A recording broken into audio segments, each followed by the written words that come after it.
Five features on modern motherboards I regret I had not used sooner. Find the article and read it for yourself. I'll include the link in the description.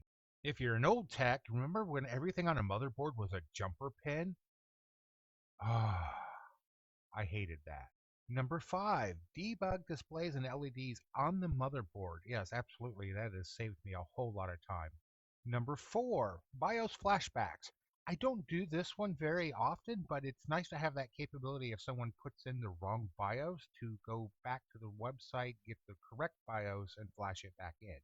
Power and reset buttons on the motherboard. Absolutely. I mean, because the old way of doing it is taking a small screwdriver and hitting the power pins or the reset pins and doing it that way. This is so much easier. Onboard Wi Fi. Pretty much everything is going wireless today, even motherboards for desktops. So it's nice to have this feature. However, like the article says, I'm kind of bound to a cord. And lastly, M.2 slots. I, they've been around for a while. It's like everything else in technology. Sometimes the transition takes a little bit longer than expected. So when we went from the old PATA hard drives to SATA, I was probably one of the last ones there. Now that we've got SATA, I I see the advantage of M.2s, but I have a lot of people who are still using SATA because they don't know about the M.2 that is on their motherboard. It is a lot faster than SATA.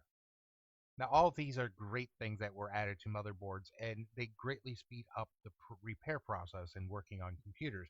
They also make it easier for the average person to look at the computer and try and repair them, especially if they're trying to save a buck. But sometimes simplicity causes more problems. For example, if you have an LED light hanging on RAM, it could be anything that's RAM related. It could be the slots, it could be the RAM chip, it could be the wrong configuration of RAM, it could be anything.